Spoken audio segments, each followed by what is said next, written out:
Hi, this is Lucid Stew again with another Project Spark retrospective.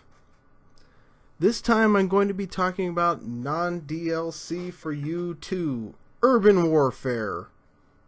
Introducing our cast of characters, we start off with Bionic Fro, a dancer that endured a horrific disco accident and afterward turned to fighting crime. Pam Dulce is a Latina you don't want to mess with. Her roots make her equally adept at slam dancing and baking.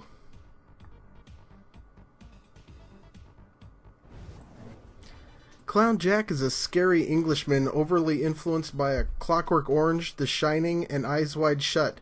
Why is he a clown? Because they're terrifying! Due to the limitations of Project Spark, Wrong Fu can neither kick nor throw you. He can, however, punch your lights out, so much so he built an entire martial art around the concept. Urban Warfare was a collaborative effort between me, Killin' Joke, and Danker Pie 3. I did about 2/3 of the buildings, the models, and fire code for the weapons, the vehicles, the level layout, the bot code, and all the coding associated with turning all of that into something of a game. Killin' Joke did the rest of the buildings, coded weapons pickup, and also the vehicle enter-exit code.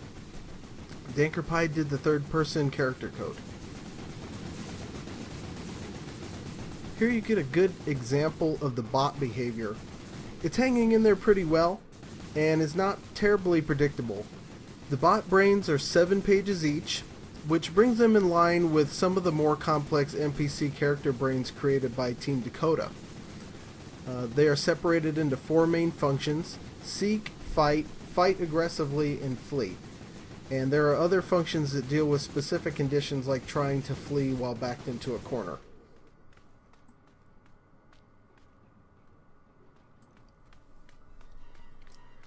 In this encounter, the bot has a health advantage from beginning to end, and you'll see it behaves much more aggressively while fighting.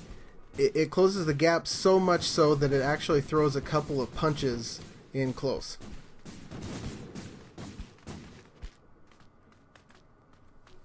A fun feature of Urban Warfare is vehicles that can be entered and exited GTA style.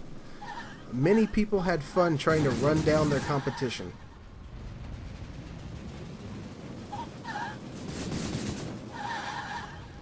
One of the more interesting aspects of coding was the rocket launcher. This is not a standard weapon in Project Spark, so outside of the shoot tile, the coding is completely custom. A particularly tricky part was getting the kill counters to register properly with this weapon. It also homes slightly to aid in aiming since it is otherwise unguided and normally would traverse long distances in-game. Here's some footage of the second vehicle, the world's strangest and ugliest truck. Due to the non-DLC restrictions, this was made out of things like treasure chests and wooden doors. Why was this restricted to non-DLC? Well, at some point Project Spark had paid downloadable content. We wanted to make content for new users that was cool and free for them to use, so we released this. It's basically a playable content pack. Well, what's the content?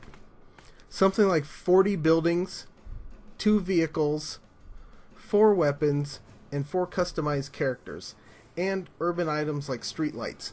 Unfortunately, this never panned out as well as the first non-DLC for you world. This was my third and last world to reach the featured feed. By the time the Project Spark servers were taken down, it had received just over 3,000 plays. Thanks for watching. Tune in for more retrospectives.